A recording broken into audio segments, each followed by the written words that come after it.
Assalamualaikum warahmatullahi wabarakatuh. Kembali lagi di channel Marsha Subiakto.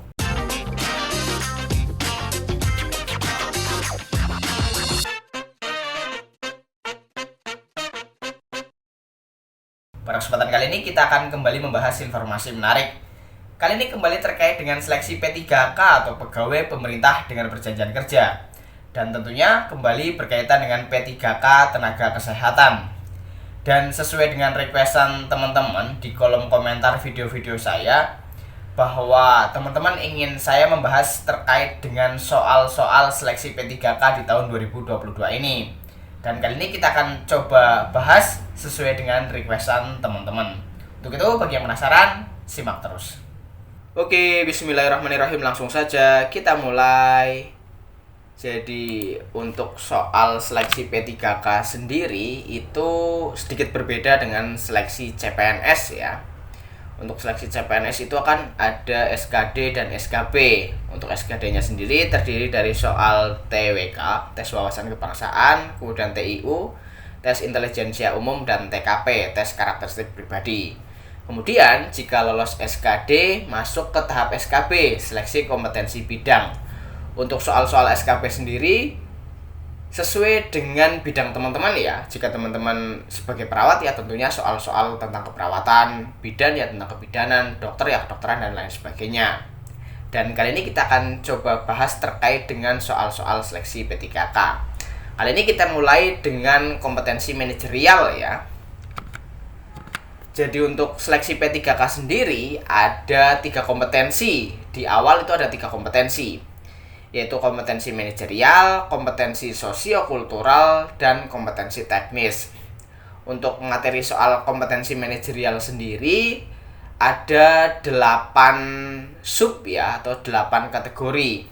Jadi kompetensi manajerial itu untuk menilai penguasaan pengetahuan, keterampilan, dan sikap atau perilaku dalam berorganisasi yang dapat diamati, diukur, dan dikembangkan terkait dengan 1. Integritas, 2. Kerjasama, 3. Komunikasi, 4. Orientasi pada hasil, 5. Pelayanan publik, 6. Pengembangan diri dan orang lain, 7. Mengelola perubahan, dan 8. Pengambilan keputusan. Nanti soal-soal kompetensi manajerial berhubungan dengan 8 hal ini. Untuk soal kompetensi sosiokultural kita bahas kemudian, begitu juga dengan soal-soal kompetensi teknis.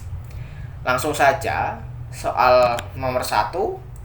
Saya baru saja dimutasikan ke unit lain yang sama sekali baru bagi saya. Sikap saya adalah A. Berusaha mempelajari dan memahami mekanisme kerja unit melalui senior di lingkungan baru. B. Berusaha memahami mekanisme kerja unit melalui aturan kebijakan. C. Mengamati proses pekerjaan yang dilakukan rekan sejawat. D. Mengamati proses pekerjaan yang dilakukan rekan satu tim lalu mengaplikasikannya. Dan jawaban yang paling tepat adalah B. Berusaha memahami mekanisme kerja unit melalui aturan kebijakan. Ini termasuk subsoal mengelola perubahan. Jadi untuk mengelola perubahan sendiri, kita harus mengikuti perubahan dengan arahan. Intinya itu. Untuk mencapai hal tersebut ada 3 cara atau 3 hal yang harus dilakukan. Yang pertama, sadar mengenai perubahan yang terjadi di organisasi dan berusaha menyesuaikan diri dengan perubahan tersebut. Kemudian 2, mengikuti perubahan secara terbuka sesuai petunjuk atau pedoman. Dan yang ketiga, menyesuaikan cara kerja lama dengan menerapkan metode atau proses baru dengan bimbingan orang lain. Dari 3 hal ini dapat disimpulkan jawaban yang paling tepat adalah berusaha memahami mekanisme kerja unit melalui aturan kebijakan.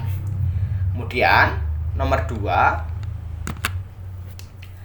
penugasan yang memiliki resiko yang tinggi dalam pengambilan keputusan biasanya membuat saya harus mempertimbangkannya dengan matang.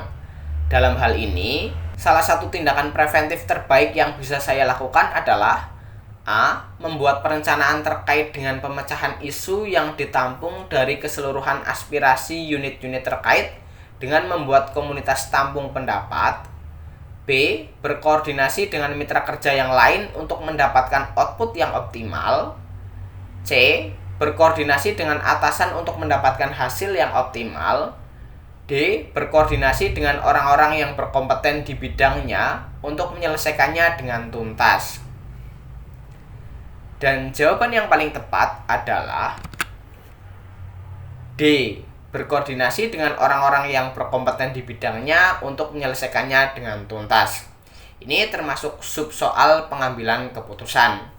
Jadi pengambilan keputusan sendiri adalah menyelesaikan masalah yang mengandung resiko tinggi, mengantisipasi dampak keputusannya, membuat tindakan pengamanan, dan mitigasi resiko. Ada 3 hal yang bisa dilakukan terkait dengan pengambilan keputusan. Yang pertama yaitu menyusun dan atau memutuskan konsep penyelesaian masalah yang melibatkan beberapa atau seluruh fungsi dalam organisasi. Kemudian 2, menghasilkan solusi dari berbagai masalah yang kompleks terkait dengan bidang kerjanya yang berdampak pada pihak lain. Kemudian 3, membuat keputusan dan mengantisipasi dampak keputusannya serta menyiapkan tindakan penanganannya atau mitigasi resiko. Dari 3 hal ini dapat disimpulkan bahwa tindakan yang paling tepat adalah D. Berkoordinasi dengan orang-orang yang berkompeten di bidangnya untuk menyelesaikannya dengan tuntas.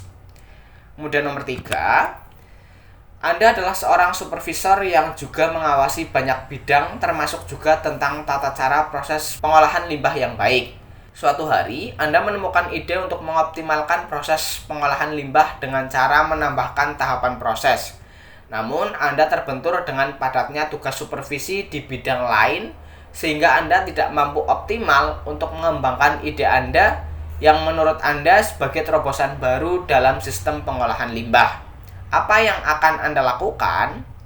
A. Tetap menyampaikan percobaan itu dengan dilimpahkan kepada orang lain meski Anda khawatir hasilnya tidak akan sesuai yang Anda harapkan. B. Tetap menyampaikan ide kreatif Anda dengan menyerahkan kepada manajemen tinggi yang memikirkannya. C. Membentuk tim yang terdiri dari orang-orang bawahan Anda yang dianggap kompeten untuk melakukan uji coba penerapan ide Anda dan meminta tim itu membuat laporan hasil uji coba untuk selanjutnya Anda evaluasi jika ada waktu luang. D. Menyampaikan ide kreativitas Anda kepada manajemen untuk selanjutnya Anda meminta pengurangan tugas supervisi sehingga Anda memiliki waktu luang yang cukup untuk mengerjakan ide Anda.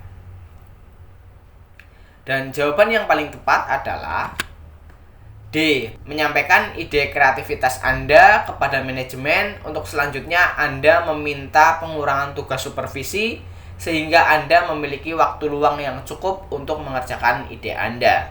Ini termasuk subsoal pengambilan keputusan. Mengumpulkan informasi untuk bertindak sesuai kewenangan. Jadi ada 3 hal utama yang harus teman-teman lakukan. Yang pertama yaitu mengumpulkan dan mempertimbangkan informasi yang dibutuhkan dalam mencari solusi. 2. Mengenali situasi atau pilihan yang tepat untuk bertindak sesuai kewenangan. 3. Mempertimbangkan kemungkinan solusi yang dapat diterapkan dalam pekerjaan rutin berdasarkan kebijakan dan prosedur yang telah ditentukan. Jadi jawaban yang paling tepat disimpulkan dari 3 hal tersebut adalah D. Menyampaikan ide kreativitas Anda kepada manajemen untuk selanjutnya Anda meminta pengurangan tugas supervisi sehingga Anda memiliki waktu luang yang cukup untuk mengerjakan ide Anda. Jadi ada pembagian tugas gitu ya. Karena itu usulan Anda, tentunya Anda tetap harus bertanggung jawab terhadap usulan kreatif Anda. Tetapi tetap tidak meninggalkan tugas utama sebagai supervisor. Kemudian nomor 4, salah satu ciri orang yang berintegritas adalah A. Berani melakukan koreksi atau mengambil tindakan atas penyimpangan kode etik. B. Melaksanakan tugas sesuai dengan keinginan pimpinan. C. Menjalankan perintah berdasarkan arahan. D. Membantu orang lain dalam menyelesaikan tugas-tugas mereka untuk mendukung sasaran tim. Dan jawaban yang paling tepat adalah A. Berani melakukan koreksi atau mengambil tindakan atas penyimpangan kode etik. Yang D adalah aspek kerjasama. Jadi ini adalah subsoal integritas. Mampu menciptakan situasi kerja yang mendorong kepatuhan pada nilai, norma, dan etika organisasi. 3 hal utama yang harus dilakukan yaitu 1. menciptakan situasi kerja yang mendorong seluruh pemangku kepentingan mematuhi nilai, norma, dan etika organisasi dalam segala situasi dan kondisi. 2. Mendukung dan menerapkan prinsip moral dan standar etika yang tinggi, serta berani menanggung konsekuensinya. 3. Berani melakukan koreksi atau mengambil tindakan atas penyimpangan kode etik, nilai-nilai yang dilakukan oleh orang lain pada tataran lingkup kerja setingkat instansi meskipun ada risiko. Jadi kesimpulannya, jawaban yang paling tepat adalah A. Berani melakukan koreksi atau mengambil tindakan atas penyimpangan kode etik. Ya, itulah contoh soal-soal manajerial yang mungkin nanti pada seleksi P3K di tahun 2022 ini akan teman-teman temui ya. Jadi jenis-jenis soalnya hampir sama lah ya, kira-kira seperti itu. Dan mungkin cukup sekian pembahasan pada kesempatan kali ini. Nanti kita sambung lagi dengan soal-soal yang lain. Terima kasih, mohon maaf bila ada kesalahan. Wassalamualaikum warahmatullahi wabarakatuh.